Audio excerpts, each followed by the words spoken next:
اچھا علامہ صاحب مجھے بتائیں کہ میدان عرفات، اس کو میدان عرفات کیوں کہا جاتا ہے؟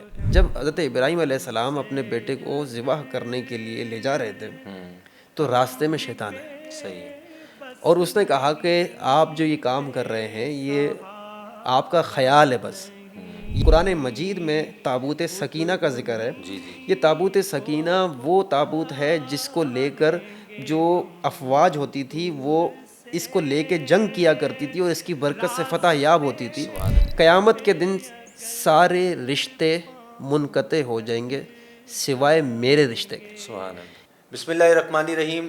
ناظرین السلام علیکم، ایک بار پھر ہم حاضر ہیں۔ ویب سیریز چل رہی ہے تذکرہ حرمین، جس کا تیسرے ایپیسوڈ میں آج آپ ہمارے ساتھ شامل ہیں، ہم آپ کے ساتھ حاضر ہیں، اور ایک بار پھر ہمارے ساتھ موجود ہیں حضرت علامہ مولانا مدنی رضا صاحب، جو مولانا بشیر فاروقی صاحب کے صاحبزادے بھی ہیں، عالم دین بھی ہیں۔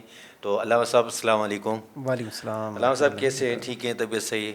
الحمد للہ علی کل ہماری ویب حال۔ سیریز میں ماشاءاللہ آپ جو تذکرہ کر رہے ہیں حرمین کے حوالے سے اور مدینہ شریف کے حوالے سے، اگر ہم اس کو دیکھیں تو کافی ساری ایسی چیزیں ہیں جو زندگی میں ہمیں پتہ نہیں تھیں، لیکن جب ہم گفتگو کرتے ہیں تو ہمیں پتہ چلتا ہے کہ یار مدینہ شریف کی کیا برکتیں ہیں اور مکہ شریف کی کیا برکتیں ہیں۔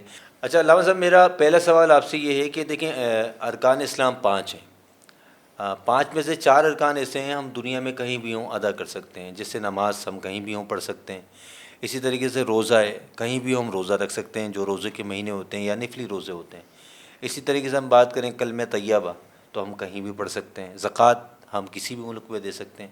لیکن مجھے بتائیں کہ حج ایک ایسا رکن ہے، 5واں جو رکن ہے ہمارا، کہ وہ ایک مخصوص جگہ کے اوپر ہوتا ہے۔ جیسے ہم بات کرتے ہیں صفا مروہ، ہم بات کرتے ہیں مقام ابراہیم کی بات کرتے ہیں، تو اس کے حوالے سے روشنی ڈالیں کہ حج جو ہے یہ ایک مخصوص مقامات پہ اللہ تعالیٰ نے ایک طریقہ کار رکھا ہے کہ اسی پہ حج ہوتا ہے۔ تو اس کے حوالے سے مجھے بتائیں کہ اس کے اندر آخر کیا راز ہے اور یہ ادائیں کس کی ہیں حج کے حوالے سے اگر ہم بات کرتے ہیں تو؟ بسم اللہ الرحمن الرحیم۔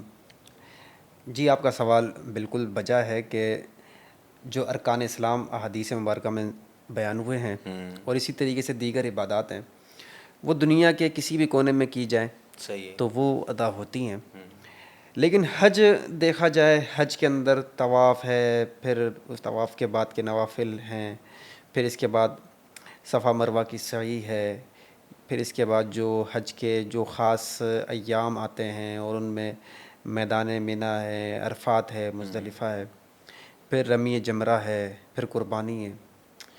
یہ سارے عبادات کو اگر ہم دیکھیں تو اس کے اندر اللہ تعالیٰ کی طرف سے ایک خاص پیغام ہے، اور وہ پیغام یہ ہے کہ جو اللہ والے ہیں، جنہوں نے اللہ کی بارگاہ میں مقام اور مرتبہ حاصل کیا ہے، اللہ تعالیٰ ان کو کس طریقے سے دنیا والوں کے سامنے ایک مقدس اور معظم بنا دیتا ہے۔ صحیح۔ سب سے پہلے طواف کی بات کریں تو طواف فرشتوں کی عبادت ہے، صحیح، ٹھیک ہے۔ جو آسمانوں پہ وہ کرتے ہیں بیت المعمور کے پاس۔ اسے حضرت آدم علیہ السلام نے کیا، صحیح ہے۔ پھر حضرت ابراہیم علیہ السلام نے اس کو دوبارہ تعمیر فرمایا، خانہ کعبہ، ٹھیک ہے۔ پھر آپ نے حج کے لیے بلایا۔ اس کے بعد اب جب طواف سے بندہ فارغ ہوتا ہے تو مقام ابراہیم پر اللہ تعالیٰ نے فرمایا واتخذوا من مقام ابراہیم مصلی، کہ مقام ابراہیم کو نماز کی جگہ بناؤ۔ صحیح۔ اب مقام ابراہیم کیا ہے؟ یہ حضرت ابراہیم علیہ السلام جس پتھر پہ کھڑے ہو کر آپ نے خانہ کعبہ کی تعمیر فرمائی، یہ وہ مقام ابراہیم۔ ٹھیک ہے۔ پھر صفا مروہ کی سعی ہے، اس کی بھی عجیب اور بڑی ہی محبت بھری داستان ہے۔ حضرت بی بی ہاجرہ اور حضرت اسماعیل علیہ السلام جب وادی مکہ میں بالکل تن و تنہا تھے اور حضرت ابراہیم علیہ السلام اللہ کے حکم سے انہیں وہاں چھوڑ کے چلے گئے، اب کچھ زیادہ راہ ان کے پاس ہوگا جو تھوڑے ہی وقت میں ختم ہو گیا۔ اب حضرت اسماعیل علیہ السلام پیاس، چھوٹے بچے ہیں، پیاس سے رو رہے ہیں، تو آپ کی والدہ محترمہ پیاس بجھانے کے لیے پانی کی تلاش میں پہاڑی ہے خانہ کعبہ کے مشرقی جانب مقام صفا، وہاں چڑھی کہ پانی دیکھیں، لیکن پانی نظر نہیں آیا، تو فوراً سے اتری، پھر سامنے کی طرف ایک پہاڑی مروہ، وہاں جا کے چڑھی اور وہاں جا کے دیکھا پانی وہاں بھی نظر نہیں آیا. اب صفا پہ بھی چڑھ گئیں، مروہ پہ بھی دیکھ لیا لیکن پانی تو نظر نہیں آیا. لیکن بیٹے کی پیاس دیکھ کر بے چینی اور بے قراری کہ دوبارہ صفا پہ آئی، پھر صفا سے دوبارہ مروہ پہ آئی، پھر مروہ سے، اس طرح 7 چکر لگائے. صحیح ہے. اور جو درمیان کا راستہ تھا اس میں وہ تیز دوڑی، اس لیے کہ یہ بھی خیال تھا کہ بچے کو کوئی نقصان نہ پہنچا دے، کوئی جانور آ جائے. صحیح ہے. تو اس پانی کو بھی تلاش کرنا ہے اور بچے کی بھی حفاظت مطلوب ہے. تو پانی کی تلاش میں آپ کہیں درمیانی چال چلیں، کہیں تیز چال چلیں، اور اس دوران 7 چکر لگائے. اللہ تعالیٰ نے اسی 7 چکر لگانے کی ادا کو عبادت کا تصور دے دیا. سبحان اللہ. اور جس طریقے سے انہوں نے پہلے صفا سے چکر لگانا شروع کیے ہیں، تو اب جتنے بھی حجاج ہیں پہلے صفا آتے ہیں، وہاں سے صفا مروہ کی سعی شروع کرتے ہیں. سبحان اللہ. اور اللہ تعالیٰ ہم سب کو وہاں کی سعادتیں عطا فرمائے. آمین آمین. تو وہاں 2 سبز لائٹیں لگی ہیں صفا مروہ کی سعی کے مقام پہ. اور اس کا مطلب یہ ہے کہ جب آپ یہاں پہنچیں تو تھوڑا تھوڑا دوڑنا شروع ہو جائے. جی جی، وہ ہم نے دیکھا بھی ہے. اب سوچیں کہ عبادت ہو رہی ہے اللہ تعالیٰ کی، صحیح ہے. لیکن یہاں دوڑنے کا حکم دیا جا رہا ہے. پیغام یہ دیا جا رہا ہے کہ یہاں سے بی بی ہاجرہ دوڑ کے گئی تھی تو اس لیے تم بھی دوڑ کے جاؤ. سبحان اللہ. تو اس سے آپ ذرا اندازہ لگائیں کہ اللہ تعالیٰ نے کس طرح ان کے عمل مبارک کو کس طریقے سے قائم رکھا ہے، اور آج حج و عمرہ کرنے والے ان کی اداؤں کو ادا کر رہے ہیں، اور جس طرح انہوں نے ادا کیا اس طرح ادا کرنے کی کوشش کر رہے ہیں، اور یوں اللہ تعالیٰ کی بارگاہ میں وہ ثواب کے حقدار ہو رہے ہیں. الحمدللہ. تو اللہ تعالیٰ نے جو حج کی عبادت اور عمرے کی عبادت کو رکھا ہے، اس کے اندر خاص طور پر اللہ کے نیک بندوں کی یاد ہے اس کے اندر. سبحان اللہ.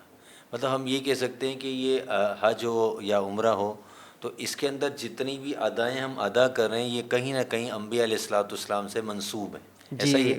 جی، بہت ساری اس میں ایسی باتیں ہیں جو ہمیں تاریخی حوالوں سے ملتی ہیں کہ یہ حضرات انبیاء کرام اور اللہ کے نیک بندوں نے کسی نہ کسی طرح اس کو ادا کیا ہے، اور آج تک، حالانکہ انہوں نے جب اس کو ادا کیا تو کسی خاص مقصد کے تحت ادا کیا، لیکن اب چونکہ وہ خاص مقصد ختم ہو چکا ہے، لیکن ان کی ادا کو باقی رکھا گیا ہے.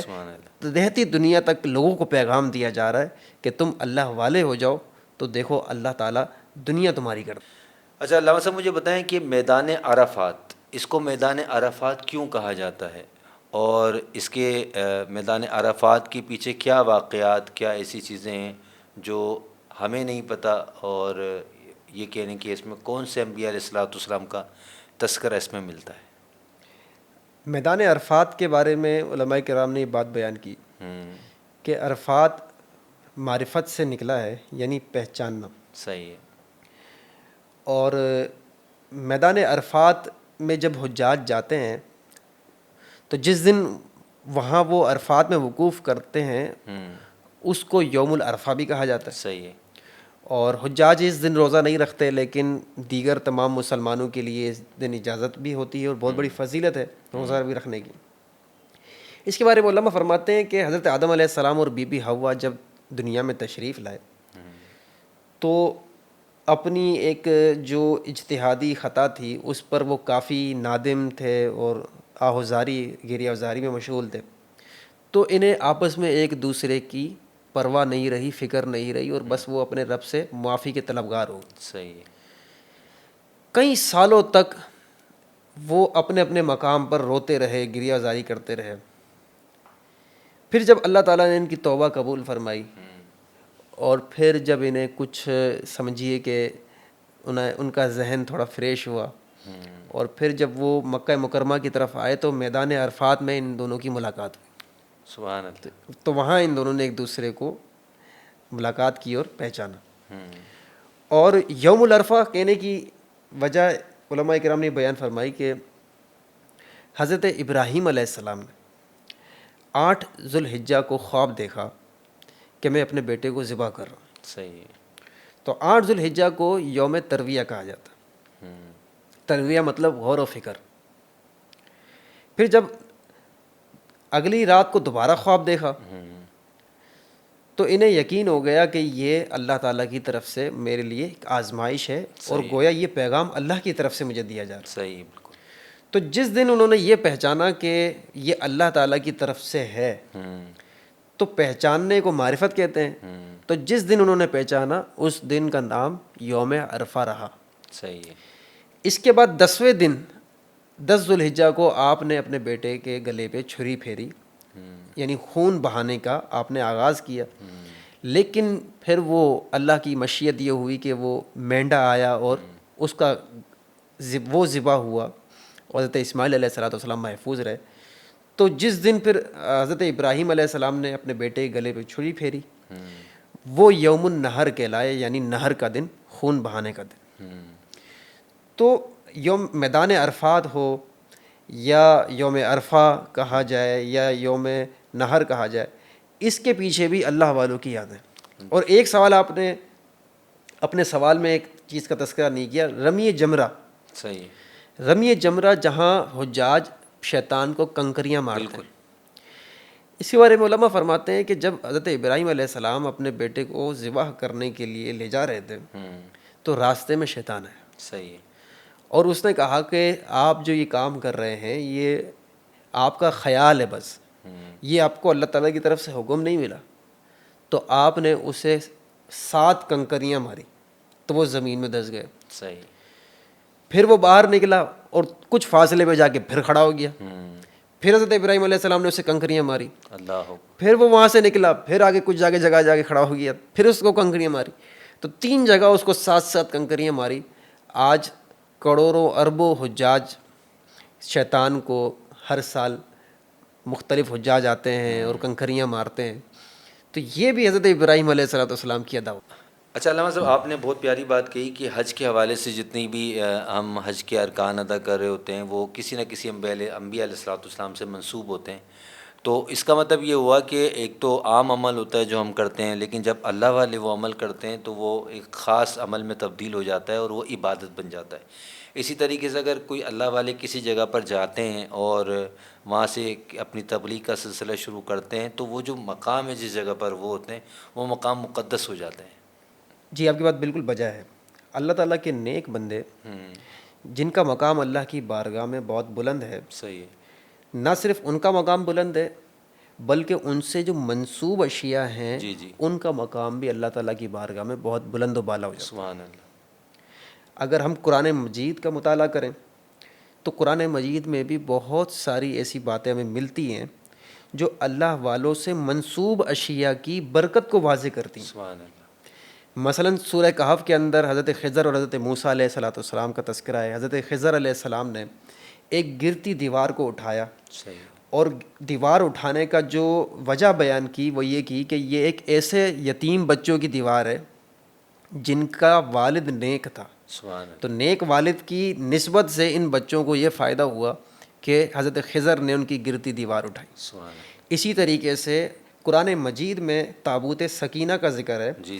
یہ تابوت سکینہ وہ تابوت ہے جس کو لے کر جو افواج ہوتی تھی وہ اس کو لے کے جنگ کیا کرتی تھی اور اس کی برکت سے فتح یاب ہوتی تھی. اور تابوت سکینہ کیا تھا؟ اس کے اندر انبیاء کرام کے مقدس چیزیں یا ان کی استعمال کی چیزیں تھیں. تو اس تابوت کی برکت یہ تھی کہ اس سے فتح نصیب ہوا کرتی. اسی طرح حضرت زکریہ علیہ السلام کے بارے میں آتا ہے کہ آپ جب حضرت مریم علیہ السلام کے حجرے میں جب تشریف لے گئے تو وہاں آپ نے جب کچھ عجائبات دیکھے تو وہاں اپنے لیے اللہ تعالیٰ سے بیٹے کی دعا کی. سبحان اللہ. اب اللہ کے نبی ہیں اور دعا کے لیے کسی خاص جگہ کا انتخاب کر رہے ہیں. سبحان اللہ. تو کسی خاص جگہ کا انتخاب کرنے کی کوئی وجہ تو تھی. صحیح بات. اور پھر اللہ تعالیٰ نے اس دعا کو بھی قبول فرمائے. اسی طریقے سے پھر ہم احادیث کی طرف آتے ہیں تو بہت سارے احادیث کے وہ واقعات ہیں کہ جس کے اندر ہمیں پتہ چلتا ہے کہ نسبت اللہ والوں سے ہو جائے کسی کی تو اس کی شان بڑی نرالی ہو جاتی ہے. حضرت پیارے آقا علیہ السلام نے فرمایا کہ قیامت کے دن سارے رشتے منقطع ہو جائیں گے سوائے میرے رشتے کے. سبحان اللہ. یہ رشتہ نبی پاک علیہ السلام کا جو آپ کا خاندانی رشتہ ہے وہ منقطع نہ ہونے کی وجہ حضور علیہ السلام سے نسبت. پھر آپ آقا علیہ السلام نے ایک جگہ فرمایا کہ جب میری بیٹی فاطمہ میدان محشر میں آئیں گی تو ندا دی جائے گی کہ اے محشر والو اپنی نگاہیں جھکا لو کہ محمد کی بیٹی فاطمہ گزر رہی صلی اللہ تعالیٰ علیہ وسلم. تو اب سوچیں یہ نسبت کی بہاریں ہیں. تو الحمدللہ ہم اہل سنت جہاں اللہ والوں کو تعظیم کے لائق سمجھتے ہیں اسی طرح ان سے منسوب چیز کو بھی لائق تعظیم سمجھتے ہیں. آج لوگ جب حرم پاک میں جاتے ہیں تو وہاں پر بہت زیادہ زمزم پیتے ہیں. صحیح ہے. اب زمزم تو بظاہر ایک عام سا پانی ہے لیکن اس پانی کو حضرت اسماعیل علیہ الصلوۃ والسلام سے نسبت ہوئی ہے تو لوگ جوک در جوک پیتے ہیں, اپنے گھروں میں لے کے آتے ہیں, بیماروں کو شفا کے لیے پلاتے ہیں, الغرض بہت سے جائز مقاصد کے لیے اسے استعمال کرتے ہیں. آپ کو سن کر حیرت ہوگی مقام یہ جو کعبۃ اللہ پر نصب پتھر ہے حجر اسود, جی جی یہ جنتی پتھر ہے. سبحان اللہ. اور اس کو چومنے کے لیے آج کتنا رش اور کتنی بھیڑ ہوتی ہے کہ ایک عام بندہ تو 10 مرتبہ سوچتا ہے میں کیسے جاؤں اور کیسے اس کا بوسہ دوں. صحیح کہ حضرت عمر رضی اللہ تعالیٰ عنہ اس پتھر کو کیا کہتے ہیں, کہتے ہیں اے حجر اسود میں تجھے نہ چومتا اگر تجھے میرے نبی علیہ الصلوۃ والسلام نے نہ چوما. تو حضور نے اسے چوما تو حضرت عمر رضی اللہ تعالیٰ عنہ اسے چوم رہے. تو قرآن کو دیکھیں, احادیث مبارکہ کا مطالعہ کریں, صحابہ کرام کی سیرت کا مطالعہ کریں, ہمیں ایک بات مشترک معلوم ہوتی ہے, ایک بات واضح معلوم ہوتی ہے اور متفق علیہ یہ بات ہے کہ اللہ والوں کا بھی مقام اللہ کی بارگاہ میں بلند ہے, وہیں ان سے منسوب چیزوں کا مقام بھی اللہ کی بارگاہ میں بلند ہے. جبھی ہماری خواہش یہ ہوتی ہے کہ ہم اگرچہ اتنے نیک نہیں, بارگاہ الہی کے مقرب نہیں, لیکن ہماری خواہش یہ ہوتی ہے کہ ہم کسی مقرب بندے سے اپنا سلسلہ جوڑ دیں تاکہ جہاں اللہ کی بارگاہ میں وہ فیض یاب ہوں ان کے صدقے میں ہمارا بھی بیڑا پار ہو. علامہ صاحب آپ کا بہت شکریہ, آپ ہمارے پروگرام میں تشریف لائے. اور ناظرین یقیناً آپ کو ہماری ویب سیریز بہت پسند آئے گی اور اس بات کا خاص خیال رکھیں کہ بس ہمیں جڑنا ہے ان سے جو اللہ اور رسول کی اطاعت کرتے ہیں. اسی کے ساتھ اجازت.